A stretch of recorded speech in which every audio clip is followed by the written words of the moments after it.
자, 지금까지 대통령께서 거부권을 쓰실 때는 형식은 이래요. 당에서 대통령에게 이 특검은 안 좋은 특검이니까 당에서 대통령에게 거부권을 써주십사라고 제안하는 모양새예요. 그럼 대통령이 알겠습니다. 거부권 쓰겠습니다. 이런 모양새거든요. 근데 한동훈 특검은 그게 성립이 안 돼요. 네. 한동훈 대표도 법률가인데 본인에 대한 사안을 가지고 자기는 당대표인데 대통령에게 당에서 생각하기 이 특검은 안 됩니다. 그러면 자기 머리 깎는 거거든요. 그러니까 저는 이거는 좀 약간 다른 양상의 특검이 될 거다. 그래서 좀 당황스러운 상황이긴 하지만은 한동훈 특검만 통과되는 상황도 나오는 거 아니냐. 네. 이준석 방통위 위원장 후보자 청문회에서의 활약 눈길을 끌었습니다. 지금 방송법 처리를 두고 필리버스터가 진행 중인데요.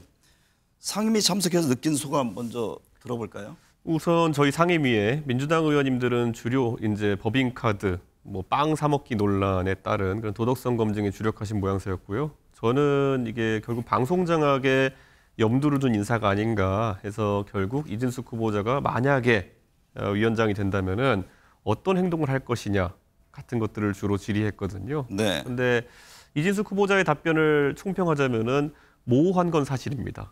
그리고 이준석 후보자가 명쾌하게 답하는 부분이 있고 또 명쾌하게 답하지 않는 부분이 있습니다. 네. 그렇기 때문에 이준석 후보자가 전반적으로 어떤 앞으로 펼쳐질 시나리오나 이런 것에 대해서는 국민들한테 아주 정확하게 명확하게 밝히지는 않은 것 같다. 네. 혹시 미션이 있는 거 아니냐 이런 의심을 좀 하게 됐습니다. 네. 최병 특검법이 22대 국회에서도 최종 부결돼서 자동 폐기됐습니다. 민주당은 다시 추진할 뜻을 밝혔는데요. 이 의원은 대통령의 거부권, 제2요구권을 뚫고 통과될 것이다라고 밝힌 바 있는데 결과는 그렇지 못했습니다. 최병 특검법 문제는 어떻게 보고 계세요? 그러니까 윤석열 정부 들어선 뒤부터 어떤 예측했을 때 최적의 결과를 예측하면은 항상 그것과 다른 선택을 하는 모양들이 나오고 있거든요. 네. 저는 이번에 한동훈 대표 당선자에게도 굉장히 중요한 지점이었거든요. 지금까지 특검에 대해 가지고 어느 정도 전향적인 움직임을 보일 수 있다라는 취지로 이야기했는데 그게 뭐 당내 의원들을 컨트롤하지 못해서 이런 결과가 나온 것도 아니고 본인이 표결 직전에 이건 잘못됐다는 식으로 얘기해 버렸어요. 네. 그러니까 지금까지 전당대회 과정에서 한동훈 대표가 했던 모든 말들은 사실상 시건에 가까워진 것이 아니냐라는 주장을 범야권에서는 할 수밖에 없는 것이죠. 네. 김건희 여사에 대한 검찰 조사를 둘러싼 논란이 이어지고 있습니다. 조사 방식이나 조사 장소를 두고 말이 많고 조사 사실이 검찰총장에게 사후 보고되면서 총장 패싱 사태까지 일어났는데요. 김 여사 검찰 조사 문제는 어떻게 보세요? 저는 처음에 이걸 딱 들었을 때는 뭐 그렇다 영부인이면은 어느 정도 보안을 지켜 수사하는 것도 방법이겠다 이런 생각을 했는데 네. 그 뒤에 구체적인 사안들이 흘러나오기 시작하면서 예를 들어 뭐 핸드폰을 오히려 수사받는 사람이 아니라 검찰 측 핸드폰을 사용하지 못하게 했다든지 이런 것들로 봤을 때 그냥 호사가들이 농담처럼 이야기하는 검찰이 김건희 여사를 소환한 것이 아니라 이렇게 되면 양태상 김건희 여사가 오히려 검찰을 소환한 것이 아니냐라는 이야기가 들리는 것도 뭐 이해는 가거든요. 그래서 네. 저는 이번에 김건희 여사 입장에서는 오히려 허심탄회하게 그리고 또 그냥 아주 절차에 정해진 대로 그렇게 가서 조사를 받고 했으면은 저는 여론이 어느 정도 반전될 기회가 있었는데 이번에는 숙제 하나를 하긴 했지만은 그래도 약간 여론의 반전을 만드는 데까지 실패했다고 생각합니다. 검찰 내 이원석 총장과 이창소 중앙지검장 사이의 갈등에 대해서 이게 약속 대련 아니냐 이런 시각을 갖는 분도 있던데요.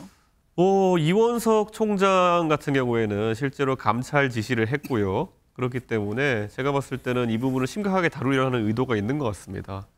근데 이 안에서 지금 이원석 총장이 지휘 개선에서 배제된 이유가 네. 과거 추미애 법무부 장관 시절에 윤석열 검찰총장의 도이치모터스에 대한 지휘권을 박탈한 것 때문에 그 다음 검찰총장인 이원석 총장의 지휘권이 박탈되었다라는 것이 이번에 중앙지검 측의 논리인 것 같은데요. 네.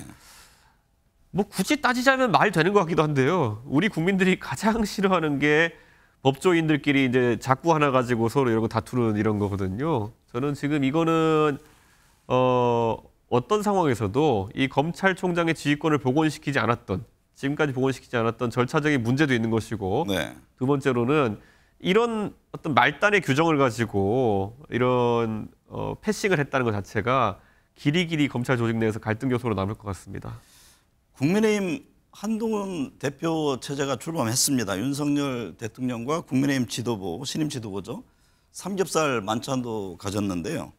이준석 의원은 한동훈 후보가 대표가 되고 나면 축하난을 보내주고 일주일 뒤쯤에 싸움이 시작될 것이다. 이렇게 예견한 바가 있는데요. 지금 분위기는 화기애애 보이던데요. 근데 이미 드러난 것으로만 해도요. 일주일까지 갈 것도 없이 하루 뒤에 이제 사실 바로 현재 정책위 의장 정점식 의원을 유임시키냐를 가지고 양측이 갈등을 보이는 모양새거든요. 네. 저도 국민의힘 대표 해봤지만요. 정책위 의장은 당대표가 임명하는 것이 맞습니다. 그리고 그 안에 보면은 원내대표와 협의해가지고 이제 임명한다로 돼 있는 규정은 혹시라도 당대표가 정책적 역량이 떨어지는 사람을 넣어가지고 정책이 원활하게 다뤄지지 않을 때를 대비해가지고 원내대표랑 상의하라는 거지. 네. 원내대표가 어떤 비토권을 가지고 당대표의 정치적 권한을 막아서라는 게 아니거든요. 그렇기 때문에 저는 이거는 제가 말씀드리자면은 이거는 한동훈 대표 측이 밀어붙이는 게 맞다. 네. 예, 정정식 의원도 그리고 본인의 의사겠습니까? 그 자리에서 버티는 것이. 정점식 의원이 언제부터 정책 전문가였습니까? 네. 원래 검사 출신이시고 한데 저는 이거는 정점식 의원이 스스로 물러나는 게 이 모양새를 정리하는 데 아주 중요할 것이다. 이렇게 봅니다. 박근혜 전 대통령 탄핵 이후 국민의힘 대표의 임기를 보니까 이준석 의원이 가장 오래 버텼더라고요. 일각에서는 이준석 대표 체제 때와 다르다. 이준석과 윤석열, 한동훈과 윤석열 관계가 다르다 이런 진단을 하던데요. 향후 당정 관계 어떻게 전망하세요?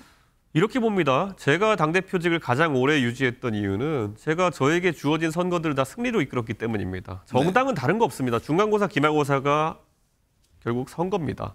선거에서 좋은 성적이 나오는 대표는 당원들이 그 자리를 계속 지키게 해주는 거고요. 보궐선거 몇 석이라 하더라도 그것을 지게 되면은 물러나는 게 관리였습니다. 네. 지금 이제 그런데 한동훈 비대위원장이 선거를 짐에도 불구하고 대표를 한번 신임받은 것이 이례적인 상황이긴 한데요. 윤석열 대통령 입장에서는 참 이런 상황도 특별할 겁니다. 왜냐? 이준석은 마음에 안 들어도 선거는 이겼는데 네. 여기는 선거도 지고 마음에 안 든다. 제가 흔히 이거를 이제 욕쟁이 할머니 맛집에 계속 비유를 하는데요. 아무리 이준석이 기분 나빠도 선거 이기니까 이게 맛집인데 이거는 기분에도 안 들고 맛도 없는 집이다. 네. 우리가 욕쟁이 할머니 맛집에 가는 이유는 맛집이기 때문에 가는 거지 욕쟁이 집이기 때문에 가는 게 아니거든요. 욕만 먹으면서 왜 그 집을 갑니까? 그게 그대로 지금 아마 한동훈 위원장을 바라보는 윤석열 대통령의 심정일 것이다. 이 한동훈 대표 체제로 선거 이길 수 있으면 모르겠는데 그게 아니면 나는 뭐지? 나는 뒷방으로 물러나고 이기지도 못하면 뭐가 되는 거지? 네. 이런 생각할 겁니다. 용산 대통령실과 한동훈 대표 간에 최혜병 특검법 또 한동훈 특검법을 놓고 서로 눈치 보기에 들어간 것 아니냐 이런 해석도 있던데요. 글쎄요. 그러니까 그런데 그거는 여권에서 컨트롤하는 것이 아니라 범야권에서 그런 법안들을 낼 것이냐의 문제거든요. 네. 그리고 한동훈 대표에 대한 특검이 진행된다면 저는 지금까지 누차 이게 성립되기 어려운 수사하기 어려운 사안이다라고 얘기했는데요. 뭐 딸의 무슨 그 대학 입시 비리라든지 이런 걸 캐겠다는 게 조국 혁신당의 생각인 것 같은데 저는 말도 안 된다고 생각하고요. 그런데 전당대회의 과정을 거치면서 갑자기 댓글팀 파문이 터지고 그다음에 이것이 한동훈 후보 측에서 뭐 해명하는 과정에서 어쨌든 여론 형성을 하는 팀 같은 게 있었다는 것 정도는 확인이 된 상태예요. 네. 예, 그게 장해찬 전 최고위원의 증언으로 이제 확인된 상태인데 그러다 보니까 특검이 저는 할 수도 있다는 생각이 이제 들거든요. 네. 근데 여기서 문제는 자, 지금까지 대통령께서 거부권을 쓰실 때는 형식은 이래요.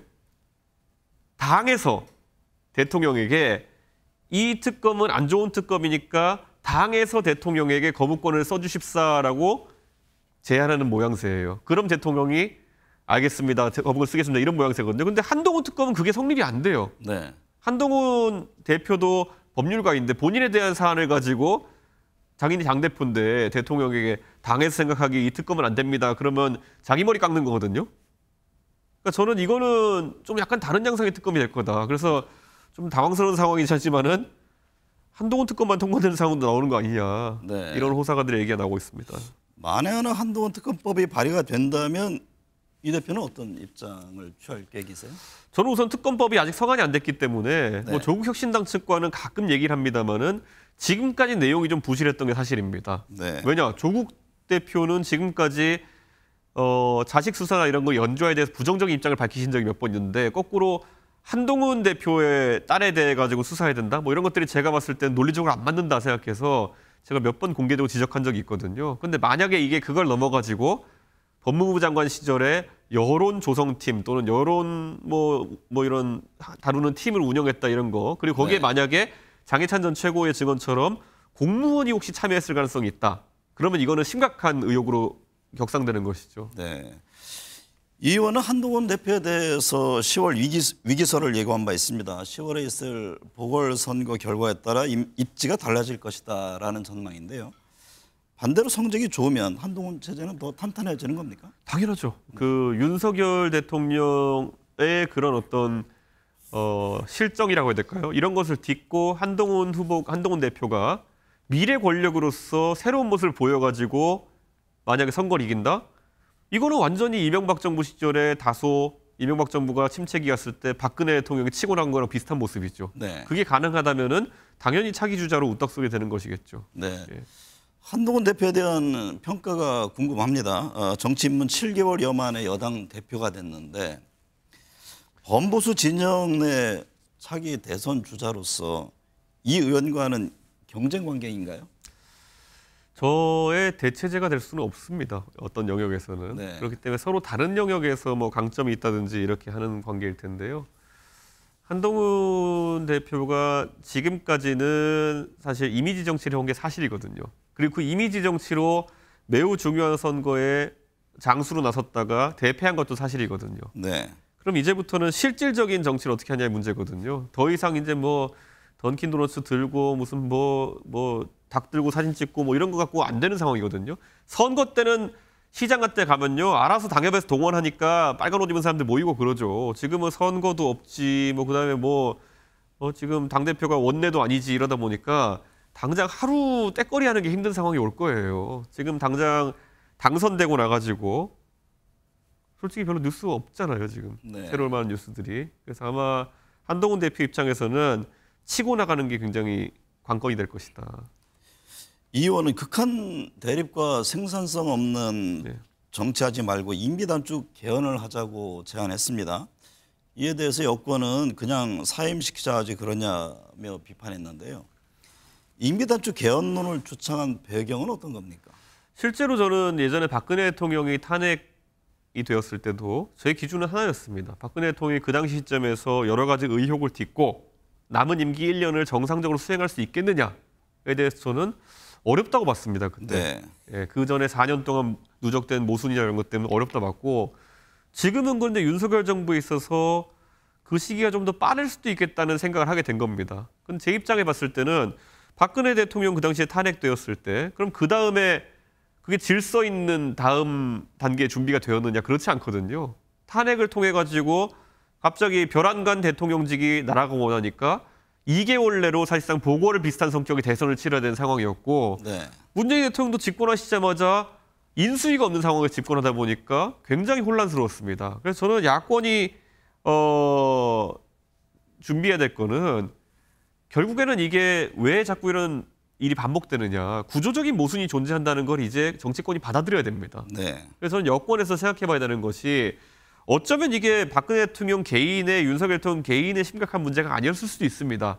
이분들이 권력에 들어가게 되면은 주변이 비게 되고 그럼 그 공백을 간신배들이 끌고 들어오고 애초에 우리 대통령제가 그런 제도일지도 모르는 겁니다. 네. 그렇기 때문에 이거를 한번 견제가 되고 균형이 발생하는 그런 형태로 바꿔보자라는 얘기를 당연히 정치인이 해야 되는 것이죠. 왜냐 이런 일이 몇 번 반복되면 시스템의 문제도 봐야 되는 겁니다.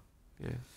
이 의원이 제안한 임기단축 개헌은 결국은 대통령의 결단이 필요한 부분인데 과연 그런 선택이 가능할까요?